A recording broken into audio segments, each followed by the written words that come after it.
विनाश काले विपरीत बुद्धि। दोस्तों, जब विनाश का समय आता है तो बुद्धि साथ छोड़ देती है।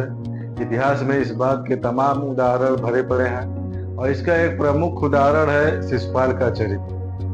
दोस्तों, शिशुपाल का जन्म श्री कृष्ण भगवान की बुआ के गर्भ से हुआ था, जो कि शिशुपाल जन्म से ही बहुत ही विचित्र था, जिसकी 3 आंखें और 2 एक्स्ट्रा भुजाएं थी, जिसको देख के उसके माता पिता बहुत ही चिंतित रहते थे और उसको स्वीकार करने में हिचकिचाहट महसूस होता था। दोस्तों, एक समय ऐसा आया कि उन्होंने सोचा कि क्यों ना इस बालक को किसी आश्रम में छोड़ाया जाए। तो जैसे ही वो लोग आश्रम में उस बालक को छोड़ने के लिए निकले, तुरंत आकाशवाणी हुई, भविष्यवाणी हुई कि ठहरो, इस बालक का उचित समय आने पे ये बालक सामान्य रूप धारण करेगा और किसी महापुरुष की गोद में इसको रखने से इसकी 1 आंख और 2 भुजाएं गायब हो जाएंगी। लेकिन हाँ, स्मरण रहे, इसके गोद में रखने से ये बालक सामान्य स्थिति को प्राप्त करेगा, वही मनुष्य इसके मृत्यु का कारण भी बनेगा। तो दोस्तों, ये भी एक चिंता का विषय था उनके लिए कि ऐसा कौन सा मनुष्य है कि जिसके गोद में रखने से ये बालक सामान्य होगा, सामान्य स्थिति को प्राप्त होगा। तो दोस्तों, एक बार श्री कृष्ण भगवान अपनी बुआ के घर जाने का विचार किए कि चल के उस बालक को देखा जाए।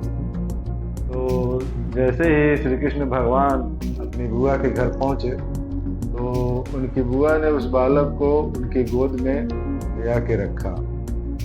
तो जैसे ही उस बालक को गोद में रखा तो उसकी 2 भुजाएं और 1 आंख गायब हो गया और वो सामान्य स्थिति में अपने आ गया।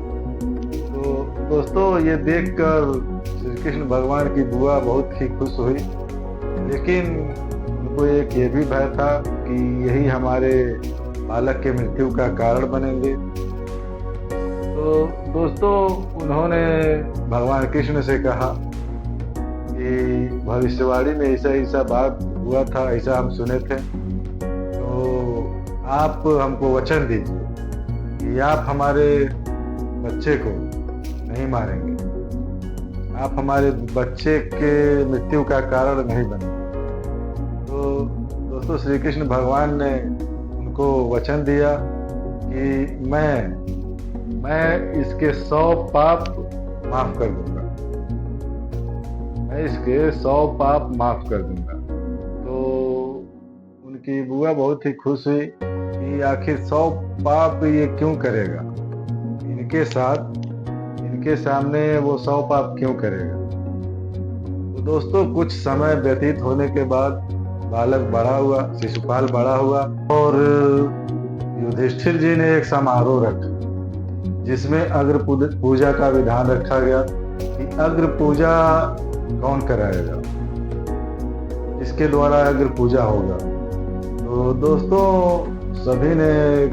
सभी राज्यों से राजाओं को बुलाया था कि अग्र पूजा का अधिकारी कौन होगा। तो दोस्तों, सबके मत से श्री कृष्ण भगवान को अग्र पूजा के योग्य पाया गया और सबने कहा कि श्री कृष्ण भगवान से बढ़ के अग्र पूजा का अधिकारी और कौन हो सकता है।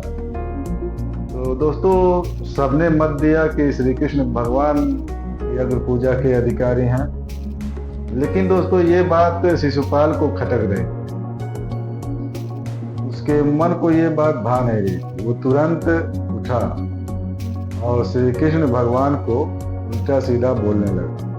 अब दोस्तों, उसकी मति भ्रष्ट हो गई, बुद्धि भ्रष्ट हो गई। अब वह गलती पे गलती करने लगा, गलती पे गलती करने लगा, गाली देने लगा, गाली को कई बार दोहराने लगा।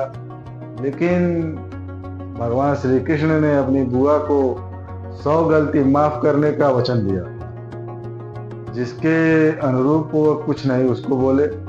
लेकिन दोस्तों, जब 100 गलती के करीब पहुंचा वो, तो श्री कृष्ण भगवान ने उसको चेतावनी दी कि शिशुपाल, अब रुक जाओ तुम, शिशुपाल अब रुक जाओ तुम, तुम्हारा 100 गलती पूरा होने वाला। लेकिन दोस्तों वो कहाँ मानने वाला था। वो अपने अहंकार वश गलती पे गलती करता जा रहा था। तो दोस्तों जैसे ही 99 गलती शिशुपाल ने किया तो भगवान श्री कृष्ण ने फिर उसे चेतावनी दी, शिशुपाल अब एक गलती और तुम्हारी शेष है, उसके बाद तुम्हें कोई बचा नहीं पाएगा। लेकिन दोस्तों वो कहाँ मानने वाला था। उसने फिर गाली देना शुरू किया। उसकी 100 गलती पूरी हो गई तो फिर भगवान श्री कृष्ण ने उससे कहा, अब मैं वचन मुक्त हुआ और तुम 100 गलती अपनी पूरी कर चुके हो। अब इसके बाद अगर तुमने एक भी शब्द बोला तो वो तुम्हारा आखिरी और अंतिम शब्द होगा। लेकिन दोस्तों शिशुपाल अपने मत में, अपने अहंकार में मस्त था। कहते हैं विनाश काले विपरीत बुद्धि। उसकी बुद्धि दोस्तों भ्रष्ट हो गई थी क्योंकि उसका विनाश नजदीक था। उसने फिर गाली दिया और जैसे ही दोस्तों 101 गाली उसकी पूरी हुई, भगवान श्री कृष्ण ने अपने सुदर्शन चक्र को आदेश दिया और शिशुपाल का वध किया। तो दोस्तों ये कहानी हम लोगों को सिखाती है कि गलती पर गलती करते रहना अच्छी बात नहीं है।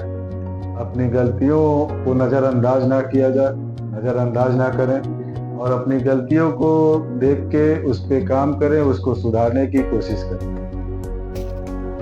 और दोस्तों जहाँ तक हो सके भगवान की लीला, भगवान के चरित्र को सुनकर मन को शुद्ध किया जाए ताकि हम गलती करने से बच सकें। तो दोस्तों वीडियो कैसी लगी आप लोगों को कमेंट में जरूर बताइएगा और वीडियो अच्छी लगी हो तो वीडियो को लाइक कर दीजिएगा, चैनल को सब्सक्राइब कर दीजिएगा। मिलते हैं अगले वीडियो में, तब तक के लिए राधे राधे।